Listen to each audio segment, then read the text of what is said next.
Howard Bryant joins us. Howard, it's been a really long time since the last time I had you on.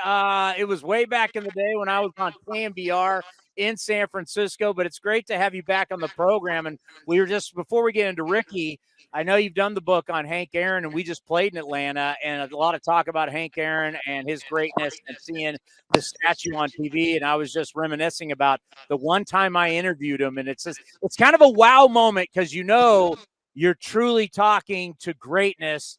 And while you're talking to greatness, you also realize just the nicest guy for how great he was. I mean, he was just such a gentleman, and it was such an honor. And so for me to be able to say I interview Hank Aaron is really a cool thing.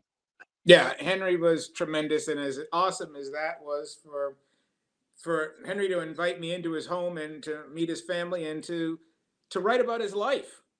It was staggering and a huge responsibility. And whenever I talk to journalism schools and talk to students, you always remind them that when you write about people, whether it's a 500-page article or, 500-word article or a 500-page book, you have their entire life in your hands. It's your responsibility to represent them properly and to represent them accurately.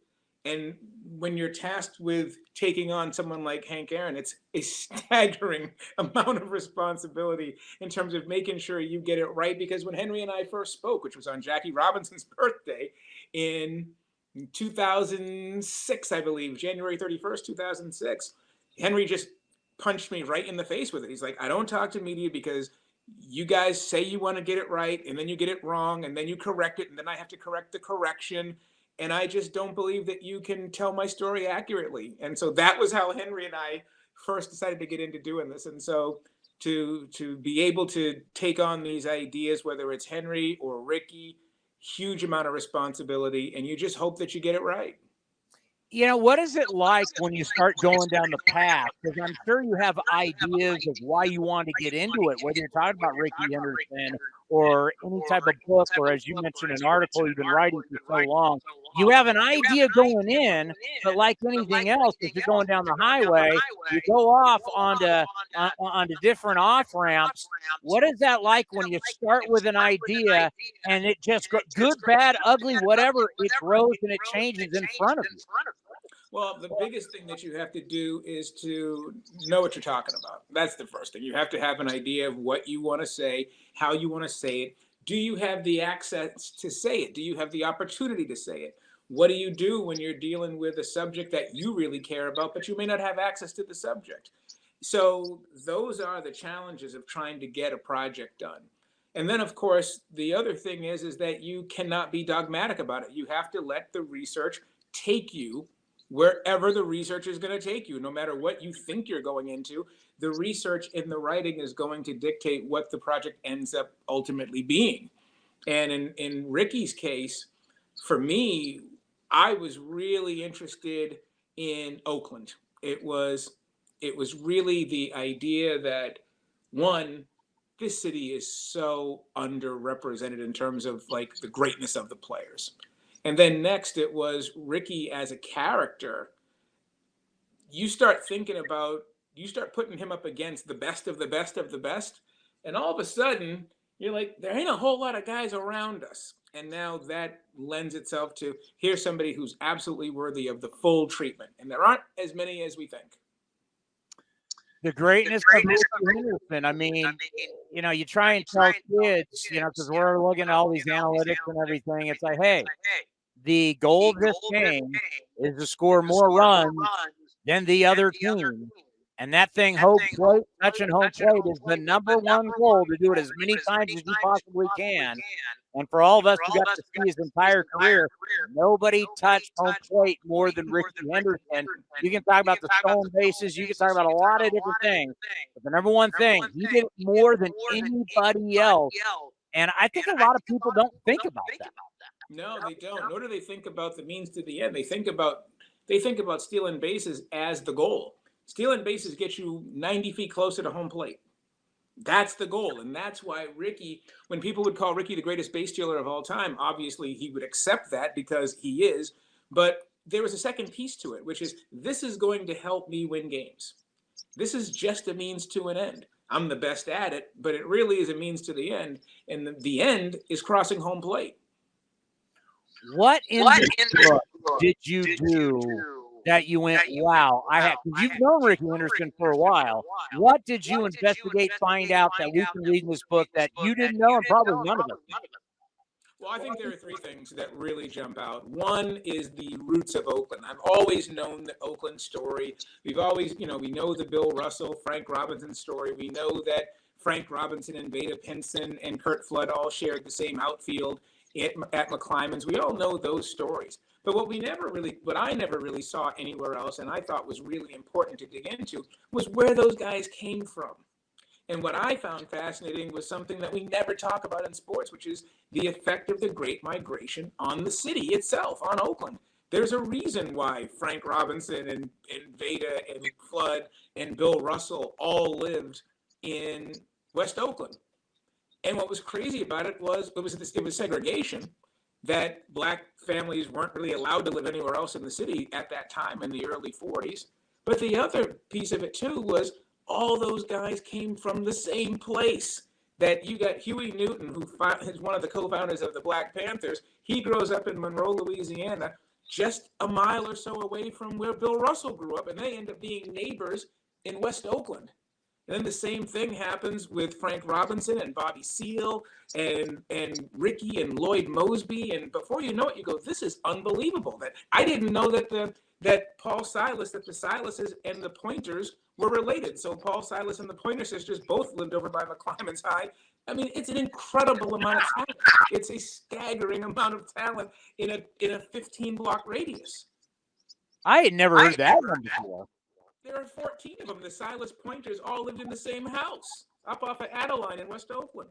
Wow. That is amazing.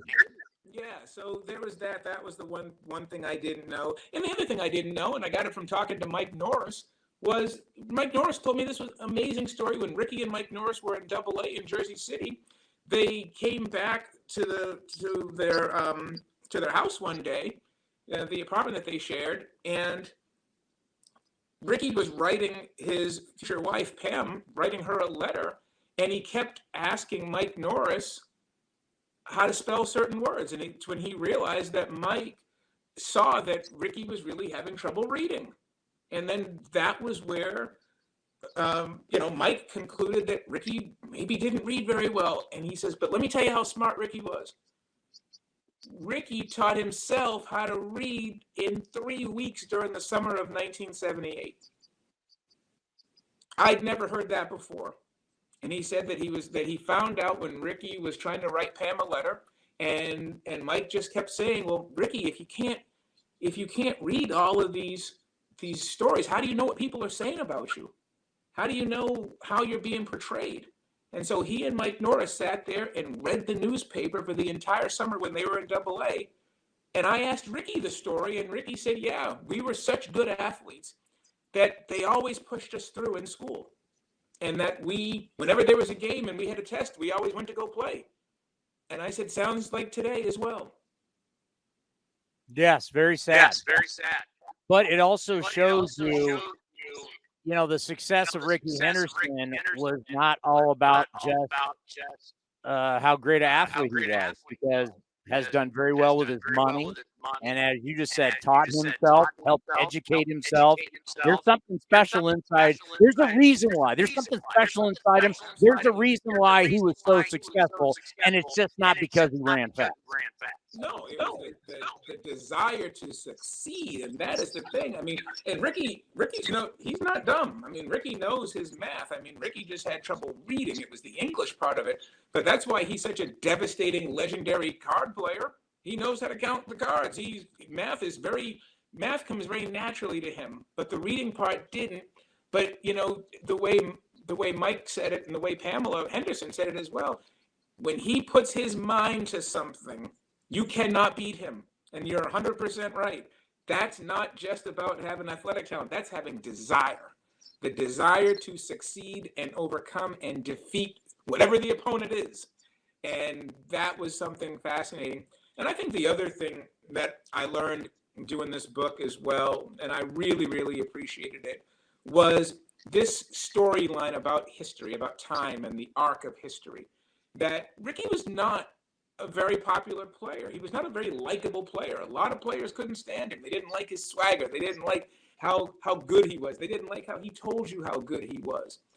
But then over time, over the course of 25 years in the game, now they want to celebrate him. And it's fascinating how time works that way, how Rickey is now the epitome of all the things we miss about the game, that the game doesn't have as much personality as it did back then, and that Rickey was ahead of his time, and that now he is this Satchel Paige and Yogi Berra combination of just an American treasure. And I just love that story arc, how over time we begin to appreciate when it's gone. And then you look back and you go, damn, he obliterated the record book. And so I just love the fact that over time you see how good he was. And as much as people talk about analytics, and as much as people talk about how analytics are ruining the game, the analytics guys were the ones who really, really went out of their way to resuscitate Rickey, because the numbers showed he was even better than we thought he was looking at him with our two eyes. Yeah, I always think on this show, and I don't want to be known as an A's homer, but I always say, listen, there's Hall of Famers. I mean, I've been to the Hall of Fame quite a bit. I've been around this game for a long time. There's the great players of the Hall of Famers, and then there's that upper echelon of guys. And even Dennis Eckersley's talked about it. There's those guys that are the Hall of the Hall of Famers, and Rickey's up there. But I'm glad what you just talked about. I want to throw this at you and get your opinion, because this was a very interesting conversation. We're in San Diego for the winter meetings right before COVID hit, right? It's 2019. We're like one of the only shows down there. It's like us and the Yes Network, and we're down there covering the winter meetings. Sandy Alderson at that point has not gotten back to the Mets. He's basically a special assistant to Billy Beane and the A's, and we just get to talking, and we get on Rickey Henderson. We're talking about all the guys that he's moved, traded, brought in, and he's talking about bringing Rickey Henderson back from the New York Yankees to add to this team that's been to the World Series, but can Rickey get them over the hump, which he would do, but in the room, they had a discussion, and there was, I guess, quite a few people in there.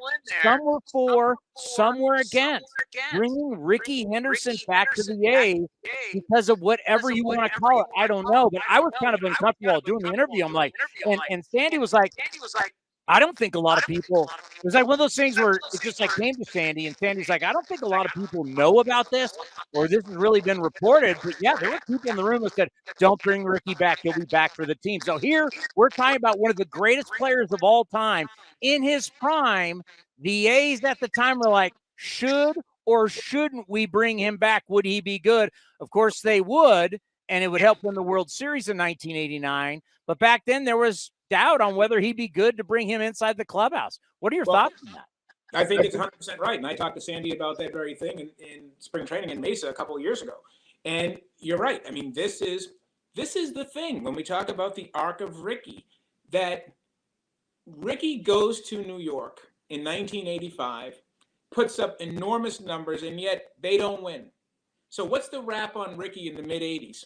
The rap on Rickey is that really big personality, really sort of aloof, not really a team player, puts up big numbers, but he's not a winner. Okay, they went to the ALCS in 81 in the strike year, but the knock on Rickey was that he was not a championship ball player. And we know guys like that. We've seen guys like that who put up big numbers but never win a thing. And it makes you wonder if they are championship level players. So here's Rickey, and they're actually wondering if moving a couple of guys, if moving Eric Plunk or Greg Cattery is worth Rickey Henderson. What does that tell you about where? What does that tell you about where it's Stan Javier? What does that say about his reputation as a ball player? And Rickey understood that. And what I always say is that when you look at Rickey from 1989 to 1991. This is some of the greatest baseball that's ever been produced. Rickey had a chip on his shoulder to show the world that he was not just a great player, but he was a champion. He was a championship level player, and that you were a better player with him on your team. And it shows you sort of where he was at in his career, that there was a question about having him on a team that was an inch away from being a championship team, especially coming from where they had come from, having lost to the Dodgers the way they lost. And one of my favorite things about that story is that, and Rickey told me this, is that the night Kirk Gibson hits the home run, and this begins the fall of the A's for that series, the A's are aware that they are short, that they need one more piece to get this engine going. That engine was at the ballpark. Rickey was there that night. Rickey was in the seats when Kirk Gibson hit the home run. He was the guest of Mike Davis, who actually walked to set up the home run that Gibson hit. And then Rickey, who's in the stadium, ends up being the final piece to the puzzle the very next year. Well, I got to tell you, I don't know how many people know this, but Rickey, you just think about Rickey in Oakland. So for years, I also worked for the Raiders. And I would actually, the fastest way for me to get up to do the post-game show from the field, I would run into Rickey Henderson in the West Side Club at Raider game. Here's like one of the greatest players of all time at the bar, West Side Club, Raider game, just hanging out with people. Like, Rickey was such a regular guy. He's such a star. He was always, even after his playing days, a regular guy. Yeah. I remember seeing Rickey one day at Sky Harbor in Phoenix, just on the escalator, heading out. I was like, well, there's Rickey. Rickey gave a little nod. I gave a little nod, and that was that. But 100%. And that was one of the things that I really loved about doing this book. And it was the fact that there is a connection to Rickey and this town in Oakland that is unbreakable. And it's not just that he's from there. It's not just that he played there. He is there. He really does embody what that city's all about. And that's not true of everybody being born in a given place. There's a certain connection that you have, and he's got it. And what I was thinking about as I was working on these chapters and trying to consider what was going to stay, what was going to go, how do you approach this, is that there really is an anchor to his professional and personal life, and it's that city. And what was really bothersome to me was that the original subtitle of this book was Rickey Henderson and the Legend of Oakland. And the publisher didn't like Oakland in the title, because they thought Oakland regionalized the book and didn't make it national, maybe made the book too small. So we had to change the subtitle. And a little secret to future writers out there, you may control everything in the book, but the publisher controls the title and the cover. You may lose that battle. I have lost that battle many times. And so to be able to tell these stories and to connect Rickey to Oakland, that Oakland is a place that gave him a certain level of grounding, and it was always better for him. Like my first encounters with Rickey professionally was 1998, his last stay in Oakland. It was my first year on the beat for the San Jose Mercury News. And what I found fascinating about Rickey is that when you watch great players, top shelf players, by the time they're 39, 40 years old, they're not the same. And Rickey wasn't the same, and everybody knew it. He hit, 236 that year? But he could still hurt you. And for somebody who was considered so selfish, and for somebody who wasn't considered a team player, for somebody who got dogged all the time, there was a complete lack of ego with Rickey. Most great players, when they're not the same anymore, they quit because they can't handle the type of failure that the rest of us have to deal with, that all the other major league players have to deal with, and that we have to deal with in life. But because they're so great, they're not used to that type of failure. And people on the A's that year just marveled at the fact that he was able to be so comfortable in his own skin when most players at that level just aren't used to failing that way. They're not used to losing, striking out, getting beat by guys who had no business beating them. And it just made people love Rickey even more, because it said, you know what? He really does love this game, and he loves competition, even if he's not on top. And then at the same time, there's going to be a moment at some point, whether he goes 0 for 12 or 1 for 20, where he's going to hurt you and become Rickey Henderson again and remind you that he's still the legend. And I just love that about this story. I just love that in not just the things that Rickey said, but in all of the people who played with him, whether it was Terry Steinbach or Eck or any of those guys. They had so many things to say about him. You could tell he was just a cut above, just a totally different, legendary dude. The narrative on Rickey Henderson, as you mentioned, from Billy Martin's days to the Yankees, then to the greatness of the A's in the late 80s, 90s, on to Toronto, all of that, really started to change as he got older. As you mentioned, we started to really realize how much he loved to play. When he's playing for the San Diego Surf Dogs, you're realizing that this guy just wants to play. And it doesn't matter the stats. It doesn't matter the money. He's got every dime he's ever made. He's financially set for the rest of his life. Rickey loved to play baseball, and that's why we always have fun on this show talking about, we've gone through it. 9 teams. Do you love Rickey Henderson, the Seattle Mariner, or the Red Sox, or the Angel, or the Padre, or the Dodger? That's the thing I think in the end, once we get, because there was that time in the I want to say the late 80s, early 90s, we had the passing around, and Howard, we're showing how old we are, where Will Clark's the highest paid player. Now it's Jose Canseco, then it's Rickey Henderson, then it's Kirby Puckett. Everybody was doing that $3-4 million a year player. And everybody, Rickey always wanted to be the highest. As years went on, you started to realize money was nice, and Rickey cared about money, and every professional athlete should care about it. But Rickey, in the end, just loved playing the game, and he proved that for how many teams he played and how he's playing in Long Beach, San Diego Surf Dogs. Rickey proved to us how much he loves the game.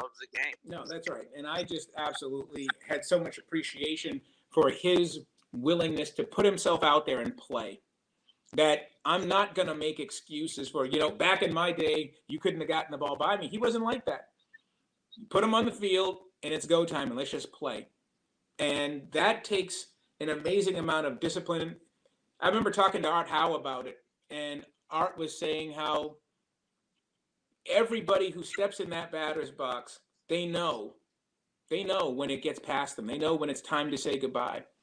And sometimes it's even easier to say goodbye when you're struggling because the game is telling you can't do it anymore.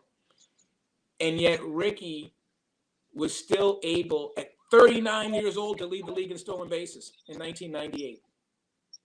At 39 years old, still had 399 and 400 on base. It's incredible what this guy could do. It's just, you just shake your head. I mean, the stat that gets me the most about Rickey is the Red Sox stat. He joins the Red Sox in 2002. From 1979 to 2001, Rickey stole more bases than the Red Sox as a team.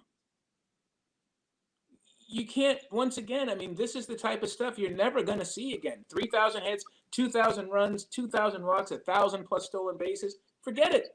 I mean, this is as distant as 1,400 stolen bases is as distant as Cy Young's 511 wins. I'll give you one. And you've been so gracious with your time. Trust me, we're going to promote the hell out of this book for you because I want everybody to read it. And he's the greatest player in our franchise's history. With the guys in Philadelphia, that was a different era, obviously, but there was great players.